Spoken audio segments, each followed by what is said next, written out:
Hello and welcome to another reading of the Destiny audio Grimoire. Today we'll be finishing up the Legends and Mysteries cards that we didn't get a chance to hit last time. I actually read them completely out of order just to make sure that continuity was kind of there and we didn't skip around on topics too much, but that said, I think that's why that one went a little long. Anyway, today is mostly going to be the Lord Shaxx cards and a bunch of the others that we got in the Age of Triumph, I have a feeling. But anyway, let's get to them. Again, I hope you guys get a chance to at least sit back, relax, prop your feet up and listen, just have a nice time that way, or you get something for your theories. Ghost Fragment, Lord Shaxx. I beat you fair, Cade said. Don't ever, he raised his hand high to wag a finger under Shaxx's nose, try to outrace my golden guns. Two children ran by in a blur, laughing. Shaxx shook his head slowly. It was a tactical error. It won't happen again. Next time doesn't matter. You lost today, and today you owe me. The Titan stared down at the hunter but said nothing, his hands clenched in fists. Cade ignored the posturing and turned to face a desolate field of dirt and large rocks. A writhing mob of children spread across it, clusters of them barreling into each other as they bellowed and screamed. A much smaller number of elders waded in the chaotic sea of miniature people. What is this? What's happening? Shaxx demanded. The city has children. Children who must stay within designated safe zones. The two guardians watched as a boy climbed the largest rock on the field, about 4 feet in the air, and howled at the sky. Of course, they're going to go a little stir-crazy. Parents bring them out to this, you'd think it would have a name, this field every month, and they have at it. Better they hit each other than climb the walls. Shaxx stared at them. So, you're going to pick two, Cade said. Shaxx looked down at him. Pick two what? Two of the little brats. You'll pick a team of two, and you're going to train them in this sport they play here. It's some kind of tournament. You know all about those. Shaxx surveyed the field. This is ridiculous, he concluded. That's not the last time you're going to say that today, but you've made your bed. Get comfy. I can pay you Glimmer. 2 crucible matches worth. Why waste my time on children? A child sped past and waved at Cade as Shaxx spoke. Cade responded with an upward thumb. I like bugging you. Plus, you'd be surprised what goes on out here that only these little miscreants know about. Beneath the helmet, Shaxx stared holes into the Exo's face. They run very fast. Listen, I know you're going to be you, but try to keep them intact. I make sure a guardian they know comes to visit them once in a while. You aren't the kid's first choice, or even their 10th, but you were the one I could get leverage on this week. Shaxx stood motionless, but his fury engulfed the air like a flame. Cade turned to leave, his cloak billowing in the wind behind him. I'm gonna make so many crucible bets while you're gone. You wouldn't dare, Shaxx began, but Cade was already lost in a departing crowd of adults. Shaxx let out a breath and scanned the field again, past child after squirming child. He quickly discerned the two on the field with the best athletic potential. 2 human girls, snarling as they swung branches at each other, seemingly impervious to pain. He walked past them, through the crowd, and several elders paused just briefly enough in their youth wrangling to let their jaws hang. Lord Shaxx navigated the unruling sea with grace and headed toward a lone tree in a corner of the field. An awoken girl with a human boy sat huddled below it. As Shaxx's shadow eclipsed them, they looked up at him with the same brightness in their eyes. What are your names? He demanded. Runa, said the awoken with some disdain. She returned the blank stare of Shaxx's faceplate. My name is Lanwabo, recited the human, more like a question than a statement. You look bored, Runa, Shaxx observed, and you look worried, Lanwabo. He pointed at the boy, who scooted back, startled. As far as I'm concerned, that makes both of you more intelligent than all these other dregs, said the Titan. You're with me. I need the rules of engagement. Shaxx stared at them. and they stared back. "Someone talk to me!" They both spoke at once, and Shaxx listened in silence as they talked over each other to explain the game. Teams of 2 launch orb projectiles at each other, and players struck are eliminated. If both players on a team are eliminated, the team is out of the tournament, and their chance to play on the field is over. "What do you call this drill? Skirmish? Supremacy?" Shaxx demanded. "Dodgeball," said Runa. "We'll work on the name. Follow my instructions, and I will lead you to victory." Shaxx waved one of the adults over. Lord Shaxx?" said the exo-male. "Shaxx is fine." Only Guardians owed him respect. "Find my team a match. Sooner the better."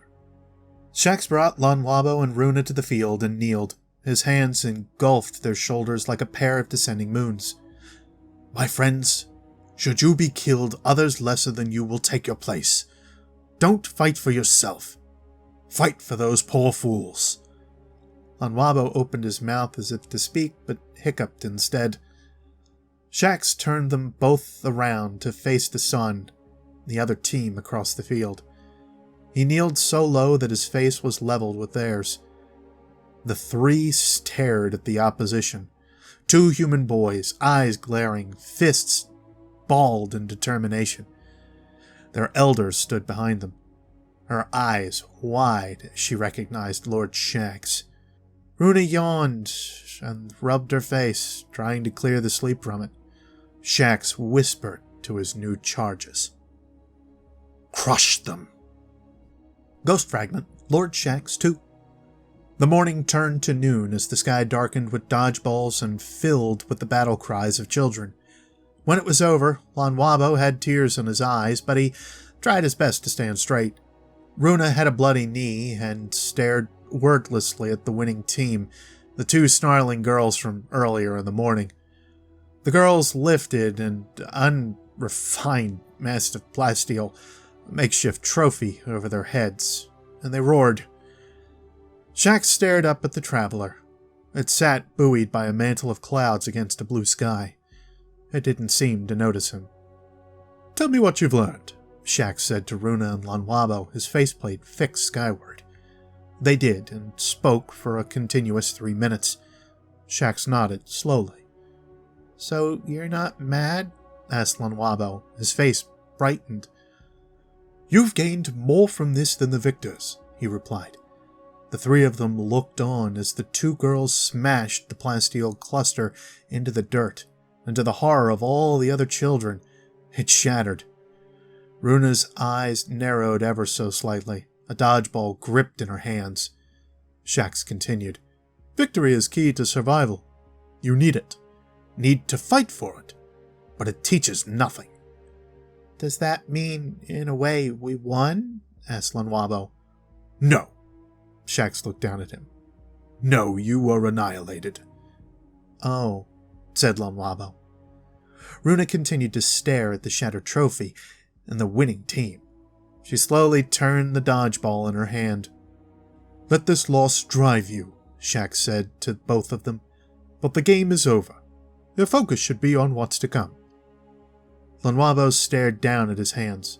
I think I'm going to read a book," he said, surprising himself as he uttered the words. "We all make our own choices," said Shaxx. Runa said nothing as Cade strode up out of a shadow in the afternoon sun. "Everything good?" the hunter asked Shaxx. "Do I look like I care?" "Come on, buddy, the bet's fulfilled." "You don't have to pout.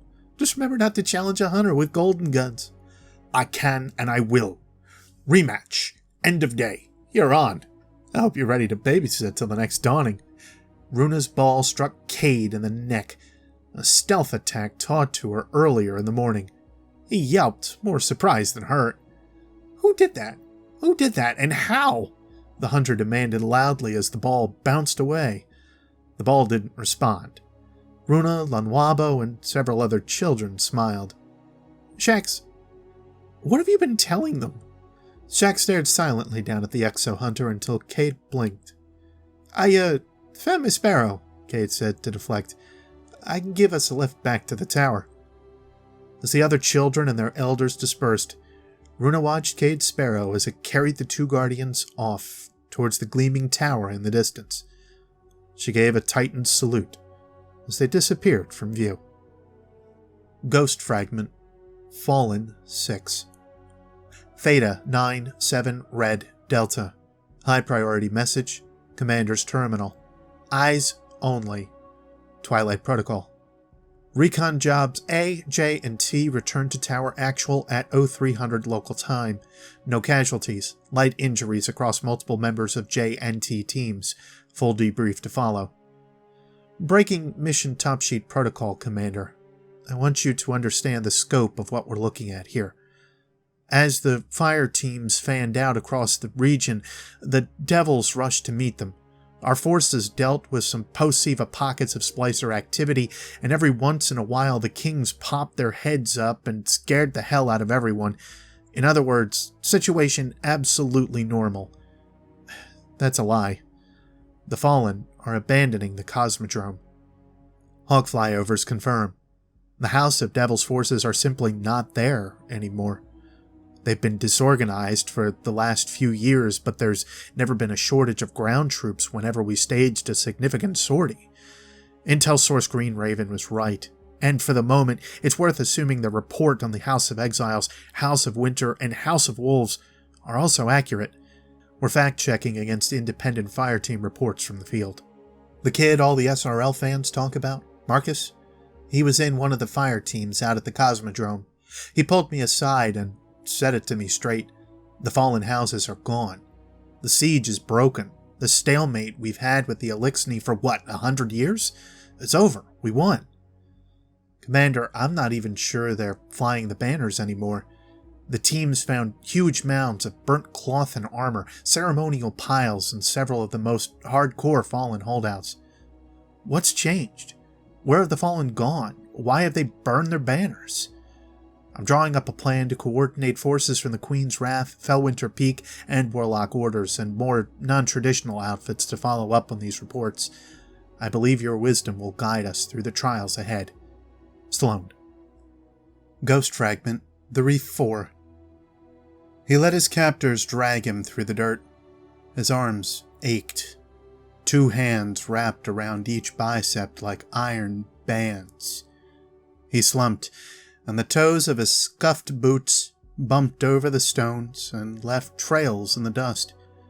He kept his eyes low, a ragged and stained cloak hanging over his face. It was not a position to which he was accustomed. They debased him. They abused him. He bit the inside of his cheek until the blood filled his mouth. He struggled not to resist. They needed to believe he was broken, that he wasn't a threat.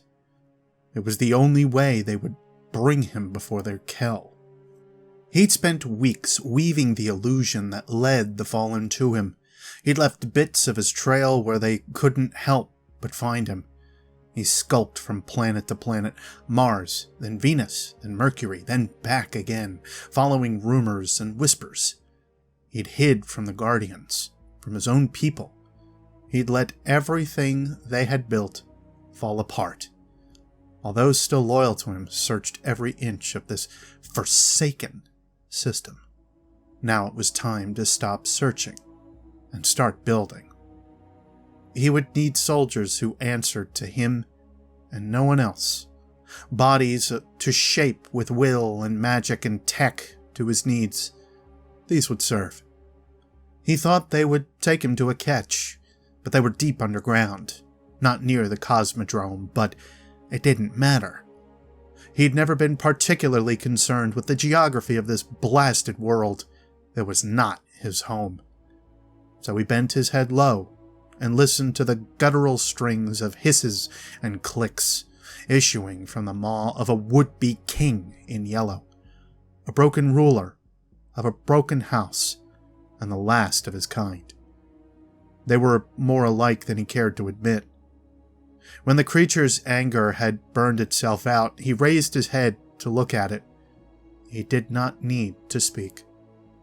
One Kel rises, and another bends its knee. And the prince felt the little hum of starlight ripple through him. the one that let him know she would be pleased with what he had done. Ghost Fragment, Eris Morn. The tower's medbay was still.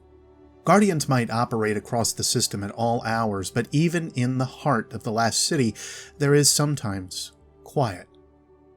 The awoken man lay upon the bed like a broken thing. Machines monitored his every twitch, every aspect of his physical status. The steady, quiet blip of his heartbeat was the dominant sound in the room. A small transplex window sat in one wall of the room. Hovering there, eerily still, was a ghost, its single eye reflected against the inside of the window, a steady red glow. In the corner of the room sat a chair. Cheap vinyl covered, this chair could have been a relic from the Golden Age itself, and suddenly it creaked. Because in the stillness there was another measured source of breathing in the room. Eris Morn settled back into the chair, allowing the dark wisps of power she'd summoned to effortlessly flow from her back into the night. The green emanations from her shroud were stark against the dimness. Almost as an afterthought, the ghost turned from guarding the window. For a moment, 3 eyes stared at one, before it turned back to its watch. Her face implacable, Eris regarded the awoken in the bed. His name was Asher Mir. Irascible, annoying, cantankerous. She'd even seen Ikora Ray become exasperated in his presence. Her lips quirked, very slightly upwards. A kindred spirit, if she'd ever had one. Her smile died as her gaze slid to his side. His warlock garb had been stripped from his body, and she could see his pale blue chest as it rose and fell in the bed. His arm was gone. In its place was a thing, the point where mechanicals knit with flesh was ghastly to behold, but the design was unmistakable to any guardian who'd been in the field. Asher Mir's arm was that of a Vex construct. Her eyes flicked to the ghost at the window. It too was transformed. The unmistakable outline of Vex technology encrusted and penetrated the small warden's shell. That red, staring eye. She stood and stepped to the side of the bed. Her voice was gentle, quiet, but its timbre filled the still air of the room. "I am leaving, my old friend." The man in the bed did not stir. "Soon I will take my leave of this." She put her hands up to take in the medbay, the city, the tower, Earth. Lie. She placed a gloved hand on the back of his blue, flesh-and-bone hand. "I wish we could have spoken, you and I, one last time. But my story here is done. I have avenged those I lost. I must find..." She stopped, and beneath the gauze of her face, all 3 eyes closed. For a moment, she allowed herself to feel the dark tears that flowed unending down her face. The eyes reopened, and her gaze blazed in the darkness. "I must find a new path through the light. The Hive are vast and ancient, a power from far beyond our realm. If we are ever truly to face them, ever truly to put an end to their hate, I must step beyond the safety of the city." She lifted her head and looked beyond the window to the horizon, to the grand sweep of the walls, the edge of humanity's reach. "Be safe, Jensen Scribe. A storm is coming, and I will not be at your side when it finds its way to our shores." With those words and a gathered locus of power, she was gone. The room returned to stillness. The blip of the awoken man's heart echoed from the machines, and the ghost stared into the night, its red eye never blinking. Ghost Fragment, Gate 6. Remote Vanguard database text-only search initialized. Welcome, user Ace of Hearts. Please enter search query. News about Cade. There are 4 new articles since your last search 26 hours 33 minutes ago. That's way too low. Sorry, I didn't understand. That's way too low. Who's more popular than Cade? Sorry, I didn't. Who's more popular than Cade 6? First article about Cade. The first City News article about Cade was 126 years, 11 months. 126 years ago? I'm way older than that. Major events of 126 years ago. Significant progress made in faction accords. Related Brask A. Traveler, True Origins, and Perp. Minor events of 126 years ago. First 25-match Crucible winning streak recorded. Related Ray I. Centaur Planetoid 7066 Nessus re-enters system after unexplained delay. Relate, did we get invaded by horse people? Sorry, I did. Did horse people ever exist? There are no known encounters with quadruped life forms capable of spaceflight. Some early sightings of fallen raiding parties mistakenly identified their methods of rapid locomotion as equine. Did fallen ever ride horses? No. What were we talking about? Last 50 searches across all devices. Chronological. Banshee's real name. Banshee44, real name. Scout Rifle Locker default password. Traveler Giant Eyeball. Giant Eyeball Planet. Giant Eyeball Aliens. Giant Alien Eyeballs. Delete image history. How do I delete images? Accidentally set Giant Alien Eyeball as terminal background. How much do new terminals cost? Vanguard discount for new Traveler. Over 50 million results found. Please narrow search criteria. Traveler Eyeball. Over 70 million results found. Please, where did the Traveler come from? Over 10 million results found. Traveler Googly Eyes terminal background. Please connect to a device with an image display to view these results. Traveler Road Trip Snacks. Since the Traveler's final exodus from Io prior to the collapse, Echo Mesa has been a popular pilgrimage destination for Guardians. As the Traveler's transformation of the Jovian moon was incomplete, Io's climate and geography do not support agriculture in the conventional sense. Vanguard Commander Zavala therefore recommends Zavala Snacks. All results tagged with the following related search queries require 2/3 Vanguard authorization for disclosure. Zavala Snacks, Zavala Action Snacks, Titan Vitamins, Edible Zavala, Zavala Action Vitamins, Vanguard Vitamins. What? All results tagged with Ikora current location. Warlock Vanguard Ikora Ray is currently in the Underwatch. Would you log out? Thank you for using the Vanguard text-only database user, Ace of Hearts. Be brave. Ghost Fragment, Mysteries 3. He always survives. Helmet in one hand and torch in the other, Saladin Forge marches through the snow. He can sense the wolves emerge around him. Only 3 of them come into view, but this group has followed him on his patrols since the devils raided the Plaguelands. He has given up dissuading them. They're defending their territory, and Saladin can relate to that. But they will not last long. Nothing does. Not the Golden Age. Not the colony ships. Not the impenetrable walls of the Cosmodrome. Not the Iron Lords. He discards his torch and glances up to see a familiar glow reaching out from the dark. He smirks. A horde of devil splicers returns his stare from the wreckage of the wall ahead. The splicers are doomed, just as the Iron Lords were when he and his allies opened that vault. As Fallen continue to pour through the gap in the wall, they remind him of his friends in their final moment. A crimson pulse beats in place of their hearts.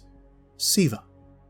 He puts his helmet on as an iron battle axe forms in his hand, the air around him bursting into flame.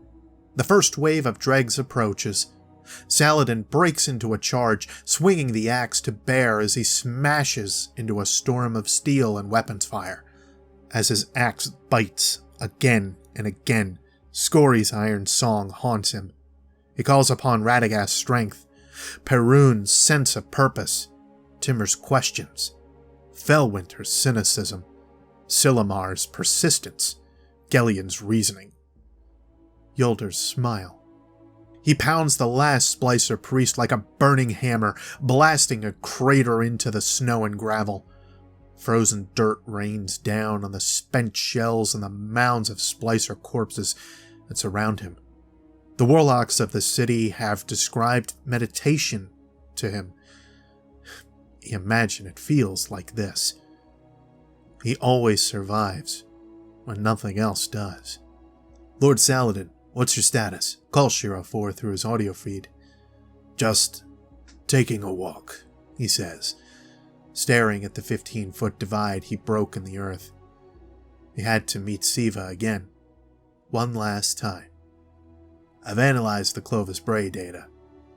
Timur always said that Clovis Bray was the key. Can you break the Splicer's hold over Siva? How different things would be had Saladin listened.